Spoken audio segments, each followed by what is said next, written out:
will hear a number of different recordings and you will have to answer questions on what you hear. There will be time for you to read the instructions and questions, and you will have a chance to check your work. All the recordings will be played once only. The test is in 4 sections. At the end of the test, you will be given 10 minutes to transfer your answers to an answer sheet. Now turn to Section 1. Section 1. You will hear a telephone conversation between an employer from the Wild Dune Spa and Resort and an applicant. First, you have some time to look at questions 1 to 5.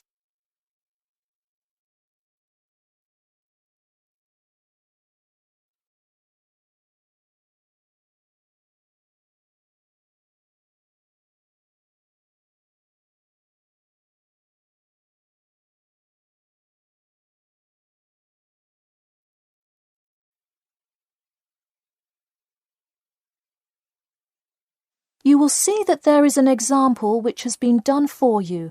On this occasion only, the conversation relating to this will be played first.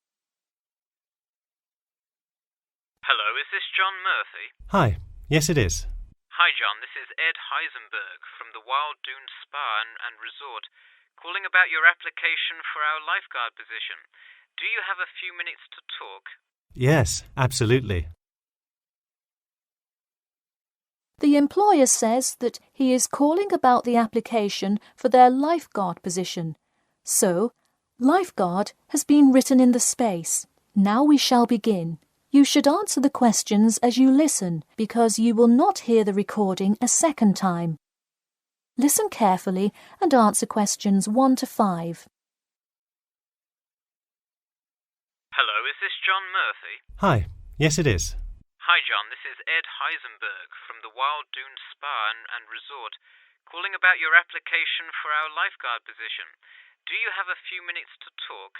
Yes, absolutely. Great, could you give me your address? Sure. My address is 45 Elsinore Court. I'm sorry, was that Eleanor? Could you spell that for me? Sure, it's Elsinore. Elsinore. Okay, thanks. And is this the number we should reach you at in the future? 099885767? No, that's my home phone.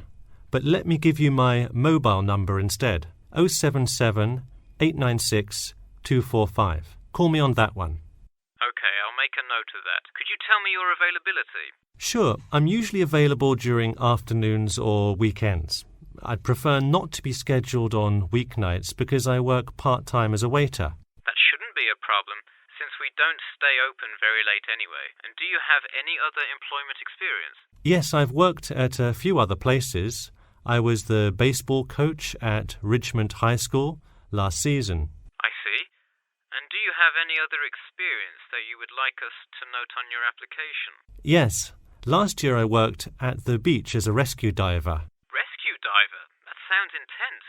Well, it's really just like being a lifeguard, except in the ocean instead of pool. So kind of like being a lifeguard at the world's largest pool. I see. Before you hear the rest of the conversation, you have some time to look at questions 6 to 10.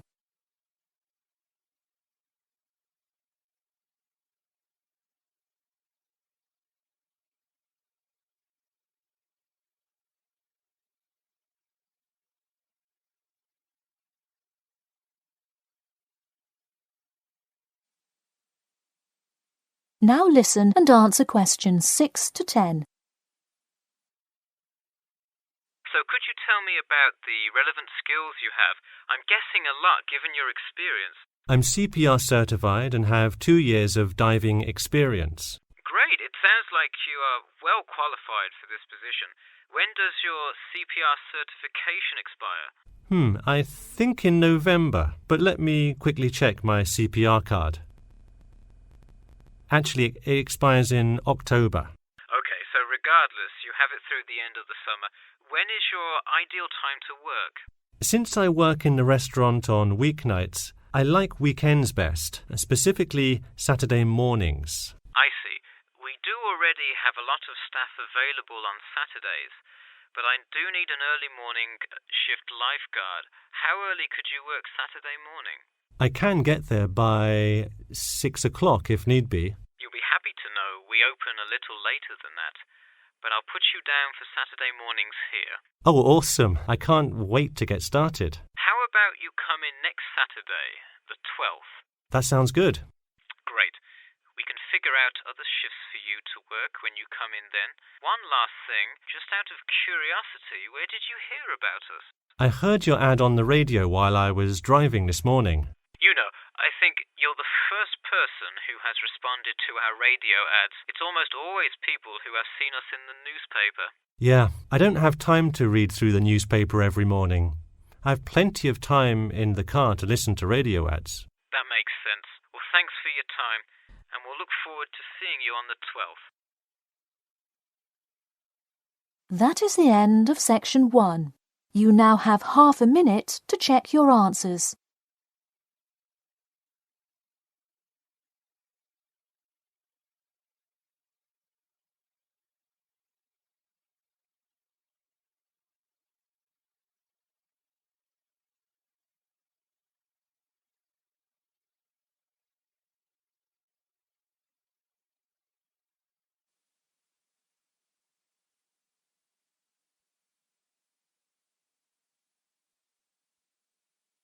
Now turn to Section 2. Section 2. You'll hear part of a free class about safety around campus. First, you have some time to look at questions 11 to 14.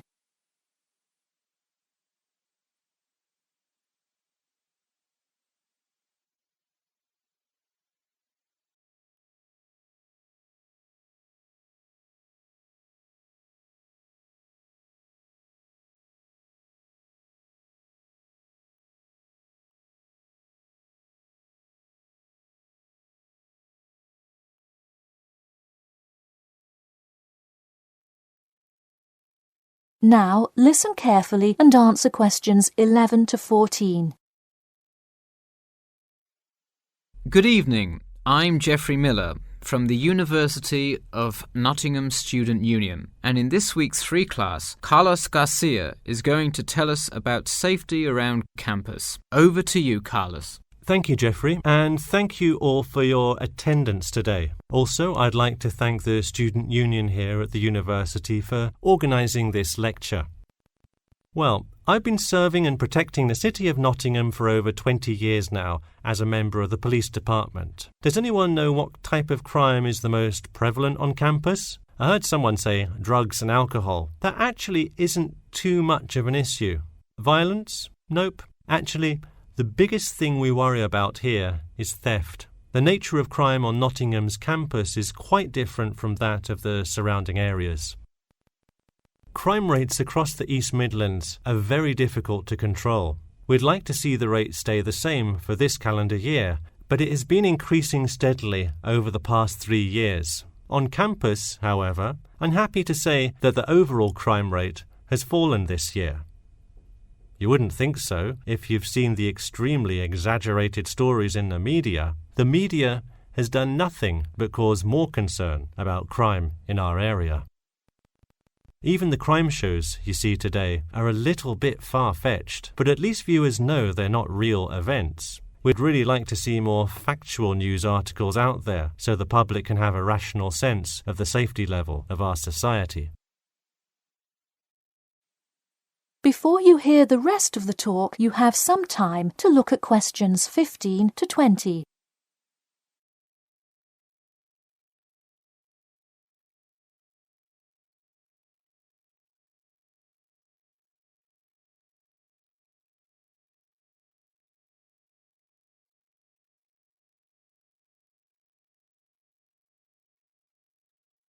Now listen and answer questions 15 to 20. Okay, let's move on to what to do when you see a crime. Do not get involved if at all possible, and do not draw too much attention to yourself by running away in a conspicuous manner. Though most likely, and hopefully, you will not have to experience this situation. If you are being mugged, please do not try to resist. Instead, be compliant and seek help after the incident. Like I said, though, it is highly unlikely that you will find yourself amidst a crime, but it is important to be prepared should it ever happen. We find that educating students and staff on the correct precautions to take is the best way to increase your safety. Just remember to be smart when you're out late at night and avoid any area or person that looks suspicious. I know it sounds obvious, but I cannot stress this enough. It's also not a bad idea to have your mobile phone with you at all times, but be careful. If you're chatting on your smartphone on your way home, you're a prime target for thieves. I'd like to see a show of hands. How many people have left work or the library after 10 p.m. to go home before? A lot of you, right? If you do have to go home late at night, please don't walk home alone. More often than not, there's someone there that will be walking the same direction as you at some point. Walk home with a friend or co-worker. Even if you must use your phone to call someone that's nearby to walk with you, it's always safer to walk home with someone. So when you're walking home, you may feel more comfortable with some sort of self-defense, such as pepper spray. Now, it's your call whether you want to carry something like this or not. However, I absolutely advise against carrying a knife or any other offensive weapon. All too often, they can be used against you if you're disarmed, putting yourself in more danger. For all those interested, the Recreation Centre offers a free self-defense class to all students every Thursday evening. While obviously an introductory self-defense class may not equip you to fight off villains like a regular superhero, it does come in handy sometimes. After taking a self-defense class, you'll surely be more aware of possible dangers and how to deal with them. So hopefully now you have a more complete understanding of the nature of crimes committed on your campus and how to avoid being a victim. I know most students at the University of Nottingham are not the criminal types, but remember that there is no barrier like a wall or something keeping non-students out. There's no army force securing the borders, and I doubt anyone wants it that way. The campus is generally a safe place, but it's not immune to small crimes once in a while. All right, that's all I have to say for today. Stay safe. That is the end of Section 2. You now have half a minute to check your answers.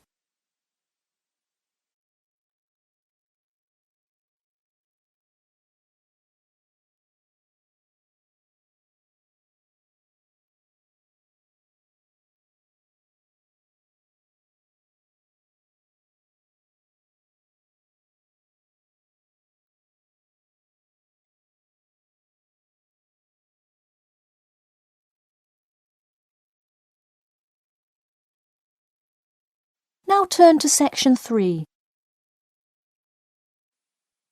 Section 3. You will hear a student called Bobby talking to his tutor about the research project. First, you have some time to look at questions 21 to 23.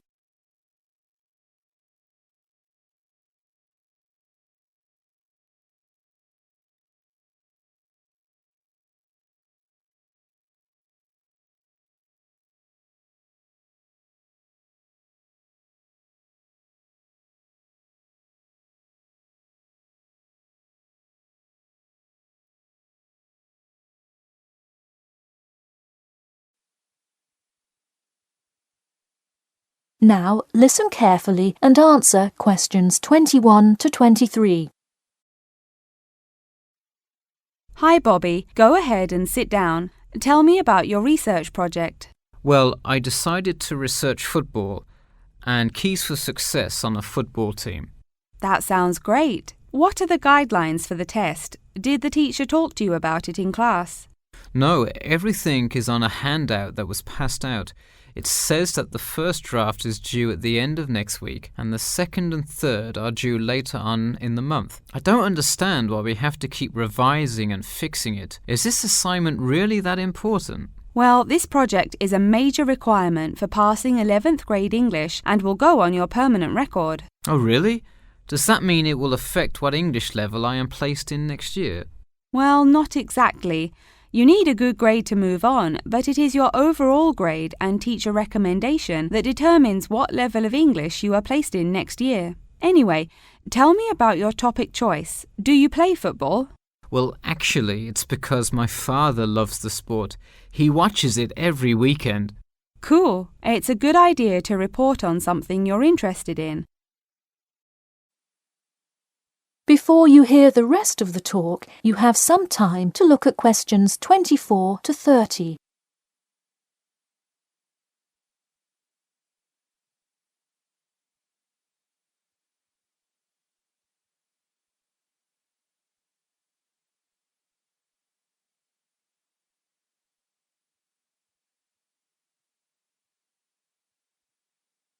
Now, listen carefully and answer questions 24 to 30. I see you worked hard calling players and the head coach to talk, so let's see what information you got. Well, you have to listen carefully to the first call on the recording. It's really hard to hear because the background noise is louder than the person's voice. Yes, it is a bit tough to discern. I'm afraid the player's answer is too short as well. You will have to interview him again and try to get him to give a better answer.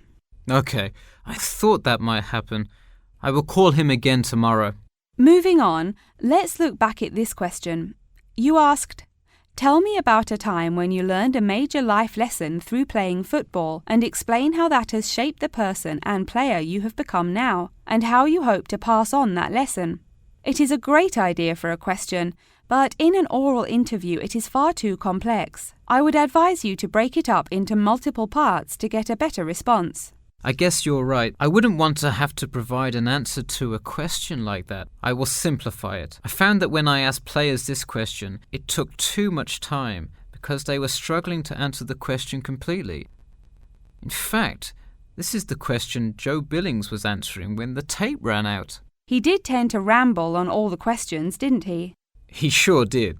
I would recommend that when you go back and interview players again, that you use a more sophisticated recording device. This recording is spotty, which indicates that the equipment wasn't working consistently. Okay, I guess it probably wasn't the best idea to use the sound recorder on my phone. Hey, could you give me some feedback on the content of the report itself? Sure. Let's start by focusing on your topic. While I like that you chose to cover football, it seems inexplicit. The keys for success of a player and team is quite an interesting topic, but what is your thesis? That is to say, what conclusions can you draw from your research? I would suggest coming up with a strong thesis statement and then shaping your report based on that. Is it really too vague? I put a whole lot of facts into it. I list the top 10 goal scorers in football history and later on provide statistics for a few of the most famous coaches and their records as coaches. I think that's great that you included these facts, but I think you focus too much on the facts and not enough on connecting these facts to make your point. Ah, I see. Okay. So it looks like I have quite a bit of work to do before the deadline. That is the end of section 3. You now have half a minute to check your answers.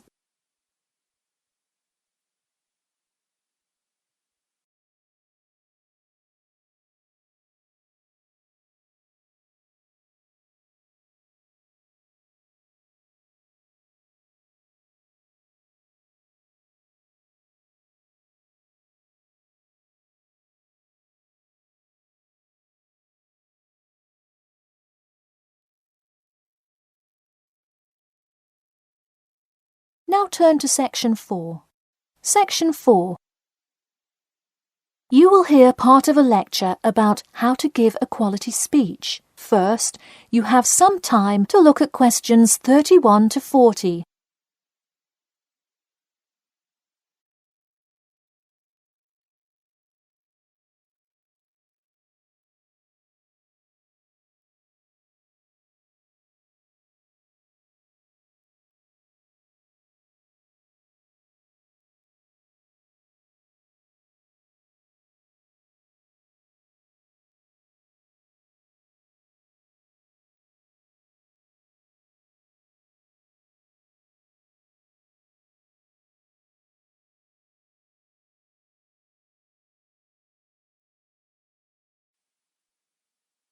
Now listen carefully and answer questions 31 to 40.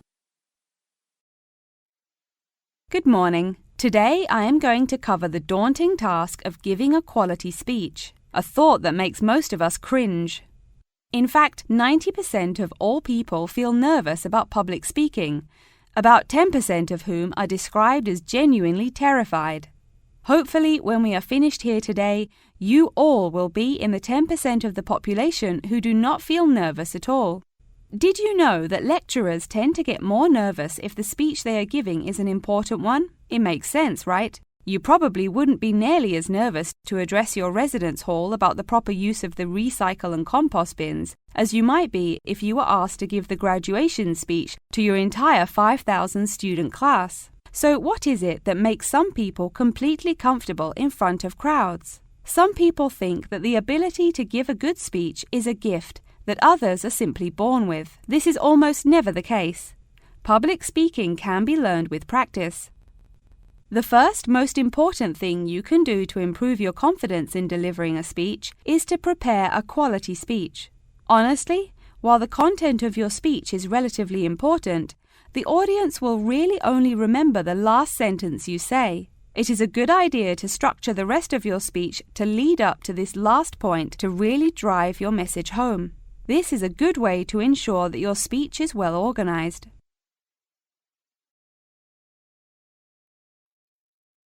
Once you are confident in the quality of the speech you have written, the rest is just about your stage presence. Let's go through some do's and don'ts of public speaking. First, you want to command the attention of the room. Do not, I repeat, do not proceed with your speech until the audience is paying attention. Even Martin Luther King Jr.'s I Have a Dream speech wouldn't have made any difference in the world without the undivided attention of his audience. To continue with the I Have a Dream example, one of the reasons that MLK was such an effective orator was his ability to speak with passion and engage with his audience. That sort of charisma does not come from reading straight from paper. Don't get me wrong, it is a good idea to write your main ideas down on a note card, sheet of paper or something. But one factor that will consistently lead to a boring, forgettable speech is writing down your entire speech. Do not write your full speech down. If you are constantly reading your paper, you are not making eye contact with your audience, and thus failing to really express the feeling that goes with your ideas. I advise you write 1 or 2 ideas, so if you suddenly draw a blank, you have something to jog your memory. If you've written a good speech that you believe in, those ideas should be sufficient to keep you on track. Once you have those ideas written down, give your speech a few practice runs in front of the mirror, into your sound recorder on your phone, or with a friend before it comes time to address a crowd. That way, you can hear how the ideas come across, make sure there are no abrupt transitions, and find out whether you are talking too fast or too slow. Timing is important. Make sure you time yourself beforehand to see how long your speech is. That is pretty much it. With practice, you'll be able to deliver an expert speech that engages and even maybe inspires your audience. Just remember, speak with emotion. No one wants to listen to someone reading from a script. As I come to a close in my speech, I'll point out that I have employed all of these tips that I have covered. I practiced my speech ahead of time and timed it, and I can even show you my one small index card with just 3 simple bullets on it. It's as easy as that. That is the end of section 4. You now have half a minute to check your answers.